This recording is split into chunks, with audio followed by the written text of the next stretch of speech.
phenomenal angle, right? You get this frog perspective when you get like, but you can't see that now, and I can't see that, so I'll pretend it's not there.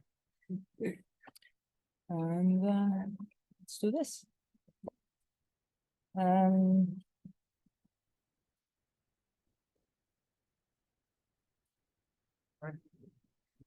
Yeah, hi.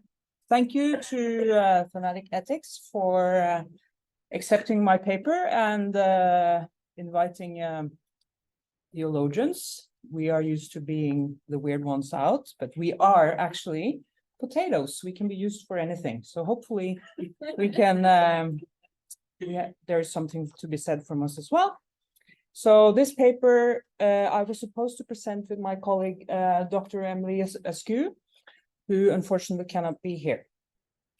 So she's trusting me to say something on behalf of both of us. Yes, so this too is a work in progress. We are planning to have fieldwork sometimes next year, but we have both experience from doing research in migration and in borderlands, both from Texas-Mexico, Texas-US border, sorry, Mexico-US border, and I have also worked in the Arctic borderlands after the so-called crisis in 2015. We can talk about that if anyone is interested later. So this project started from the ethical premise that every human is called by others, embodiedly and spatially, to heed for these other lives. This premise is founded in the ethical demand from Danish theologian and philosopher Knut Løgstrup from 1956, that you can never encounter with another human without holding pieces of her life in your hands. Our initial question was how this can be explored in encounters between dead and living bodies. Furthermore, when thinking about dead migrant bodies, our additional and also spatial premise is that they are perpetually out of place. Rather than absenting the dead bodies, we claim that the practices we highlight below emplace them. As a side note, before I start, the title of this paper is from Genesis 4, so that's the Bible, about Cain murdering his brother Abel. This presentation will not go into this, but it is important to know that one important matter to us in this project is the critical view against theologizing that relies on absenting the dead body as right and good. Emily and I partly found each other in the critical point of view of religious, particularly Christian groups, and their need to find the dead to make sure they are properly buried, and questions of for whom they are doing that. So that relates to some of the things we talked about yesterday. Furthermore, I will, although I usually do not, I will say something about scripture towards the end as it gives insights to the sensory reflections. The slides are simply photographs, and I encourage you to not only look, but to engage your bodies and senses. The bodies we concern ourselves with here are the thousands of dead migrants in the Mediterranean Sea and the US-Mexico border. Using examples from two recovery efforts, Águilas del Desierto in the US and an operation called Montpellier 5, after the deadliest shipwreck in the Mediterranean Sea in 2015, where more than 800 people perished, we will show the ways that the engagement with the bodies of dead migrants enact interpretations of embodied spatial calling.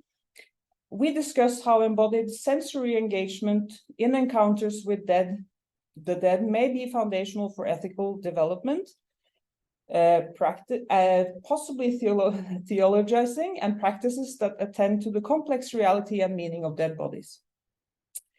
To help interpret the practices in this way, we will start briefly, or I will start briefly, by presenting the concepts of calling and space in this context. I'm so happy I'm after the geographer who just did this summing up.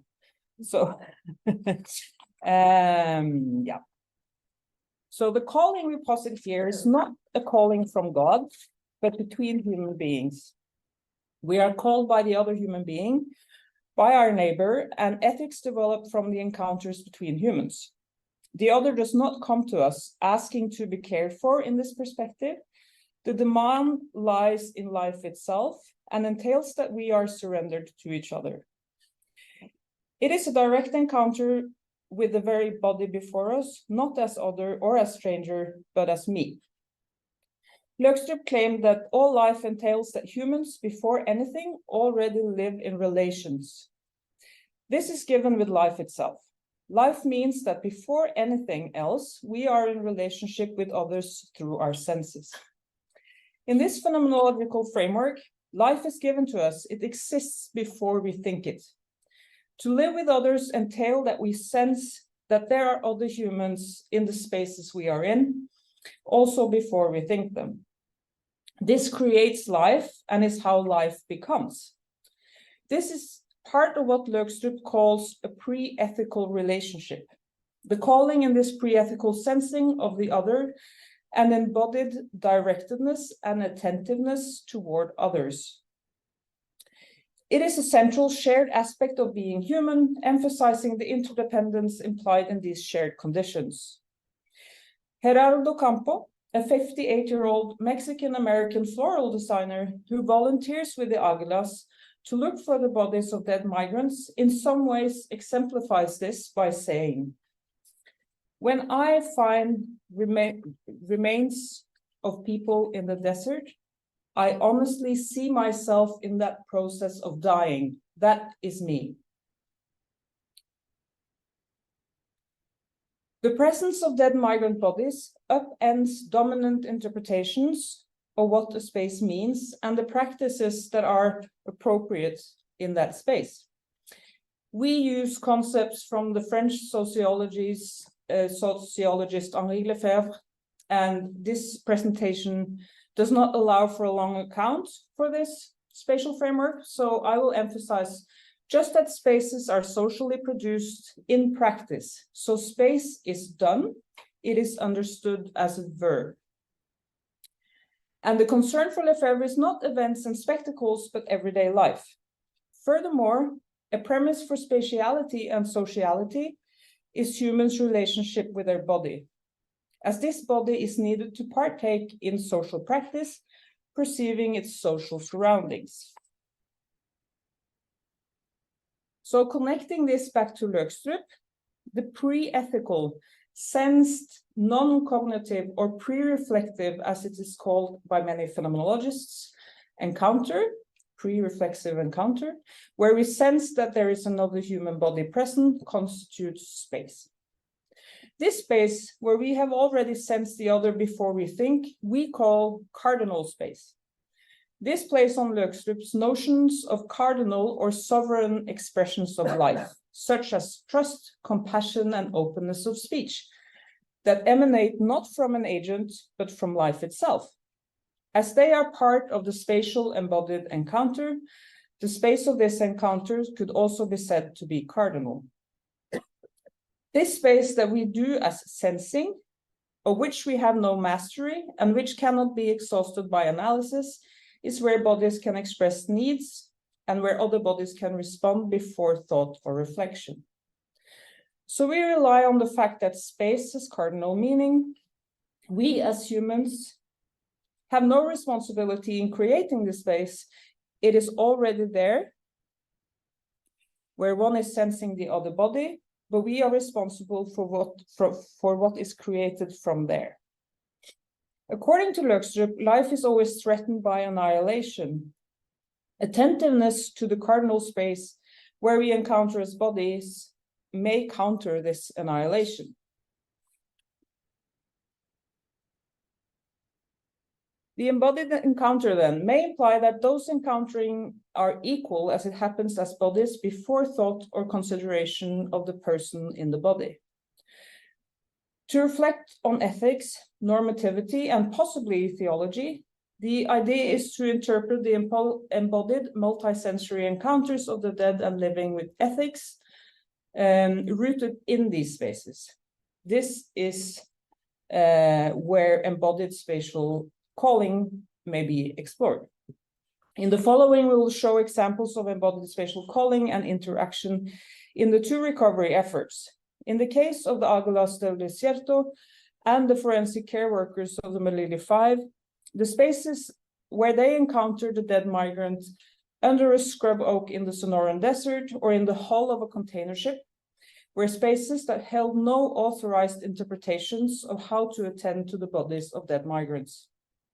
For the Águilas, and I quote, "There is no federal law that dictates what states should do with the bodies of migrants who die on the border," end quote. Thus, outside the formal structures, Campo founded a group of volunteers, most of whom had once crossed into the US without documentations.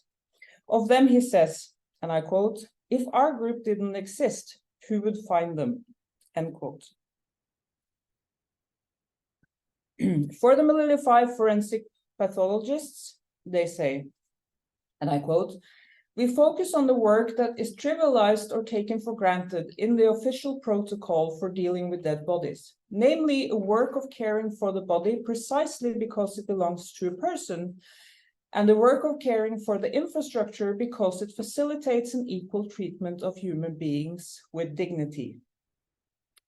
Through forensic care work, bodies become people, individuals who belong to a community rather than objects of waste to be disposed of.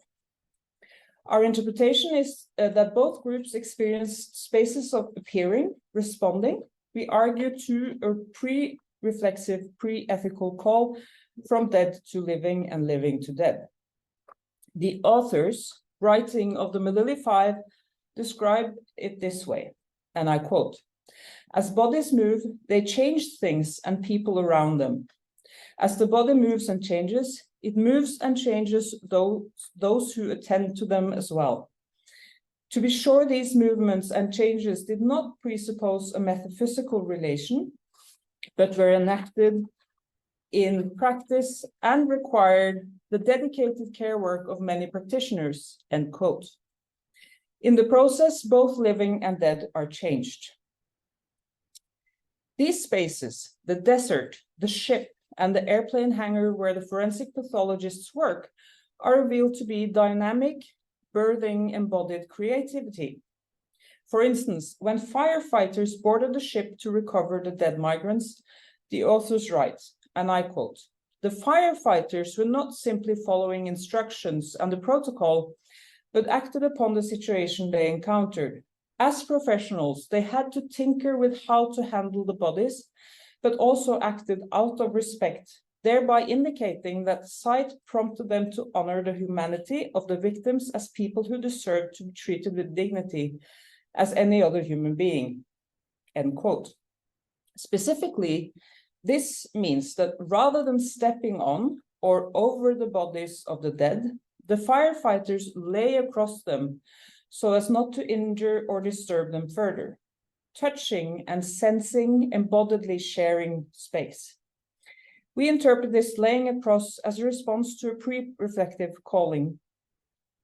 And I quote, "These instances demonstrate that forensic work of collecting the evidence is simultaneously a work of care-producing relationships and a collective in which victims and firefighters belong together."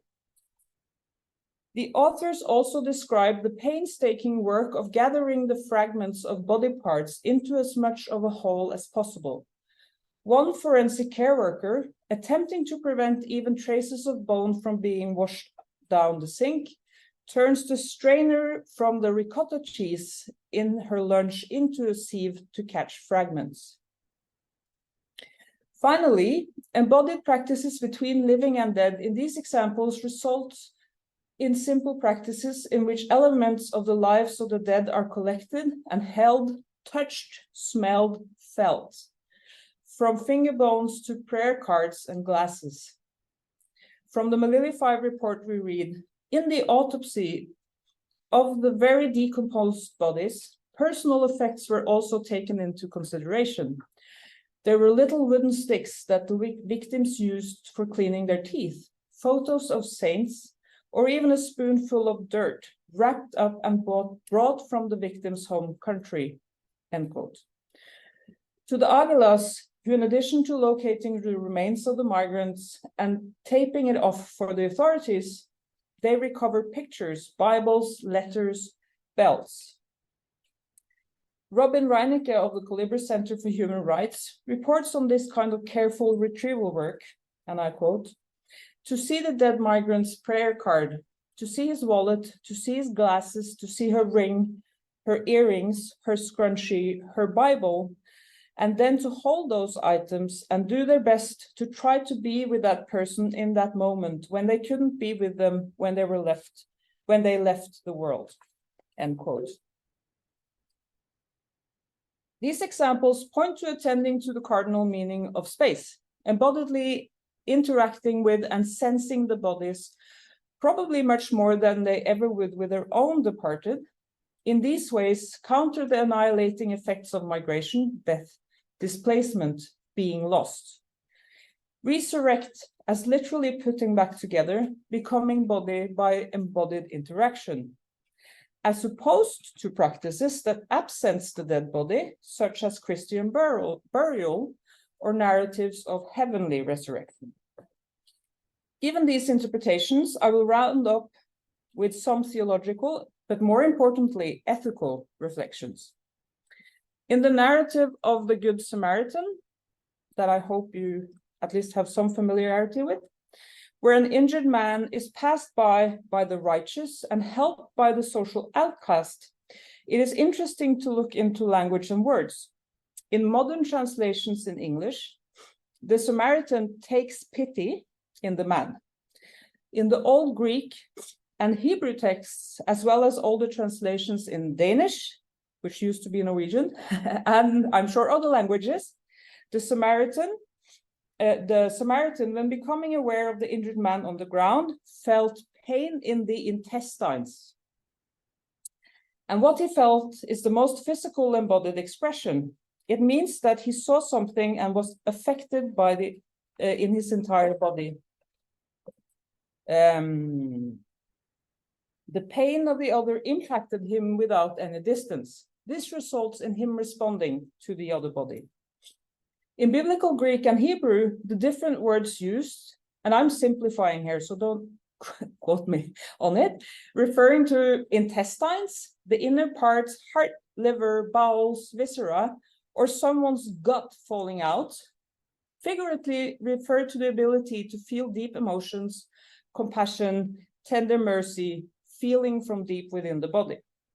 This pain in the intestines is recognizable. Something happens to us embodiedly when we see Black bodies in orange life vests strewn on vacation beaches, or when we see mummified muscles and sinews in the bright desert sun of a no man's land. We are in calling relationships felt in our intestines with these bodies. Calling demands us to remain with the blood and the death before us, and the bodies demand us to respond without turning away. This is theological to the point that it is ethical, not metaphysical.